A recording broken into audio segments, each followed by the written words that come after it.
मनोहर राज से पहले सरकारी नौकरियों में सिर्फ खास लोगों का ही दबदबा रहता था। नौकरी उन्हीं को मिलती थी जो किसी मंत्री का करीबी होता था या फिर जो धन से इतना मजबूत होता था कि उसी के बल पर वो सेटिंग कर लेता था और नौकरी पा लेता था। लेकिन मनोहर लाल के मुख्यमंत्री बनने के बाद व्यवस्था बदली है। गरीब परिवारों के बच्चे भी अब अपनी योग्यता के बल पर सरकारी नौकरी लग रहे हैं। ऐसे ही गरीब परिवार से आने वाले पंचकूला के जगतार सिंह योग्यता के बलबूते सरकारी नौकरी लगे हैं। उनका 2018 में टीजीटी साइंस में सिलेक्शन हुआ था। जगतार बहुत ही गरीब परिवार से संबंध रखते हैं। उनके माँ बाप ने मजदूरी कर किसी तरह से उन्हें पढ़ाया लिखाया। नौकरी लगने से पहले जगतार ट्यूशन पढ़ाकर किसी तरह से अपना और अपनी परिवार का खर्चा चलाया करते थे। जगतार ने ट्यूशन पढ़ाने के साथ साथ अपनी पढ़ाई भी जारी रखी। जगतार का मानना है कि पिछली सरकारों में नौकरी लगने के लिए किसी नेता को ढूंढना पड़ता था, लेकिन इस सरकार में ऐसा नहीं है।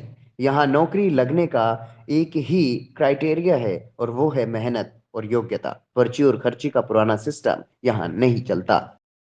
सिफारिश की तो बात ही नहीं है। मैंने एमएससी किया जी मैथ में, जेआरएफ मेरा नेट क्वालिफाइड हूँ मैं। और मेरा कोई पॉलिटिकल बैकग्राउंड नहीं है। पिताजी मजदूरी करते हैं और बस अपनी पढ़ाई के दम पर ही मैं मतलब यहाँ तक पहुँचा। किसी तरह की कोई सिफारिश नहीं लगी, कोई पैसा नहीं लगा। कि मेहनत करते रहो, हिम्मत ना हारो।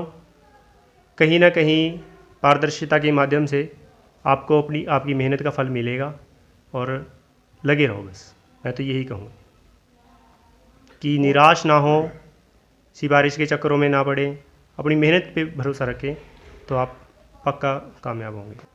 ये देखने को आता था कि कोई सरकार का बंदा या ऐसे ढूंढना पड़ता था। मतलब इतना मुश्किल आसान नहीं था कि जो सिलेक्शन इतना आसान नहीं था। तो ये था, काफ़ी दिक्कतें थी। बहुत गरीबी कट्टी है जी, दिहाड़ियाँ कर लगे हैं जी। हाँ जी, बाप ने भी दिहाड़ियाँ करी जी, बाप ने पढ़ाए हैं जी, दिहाड़ियाँ कर कुछ आप करे फिर इन्हें करने जोगे हो गए थे जी।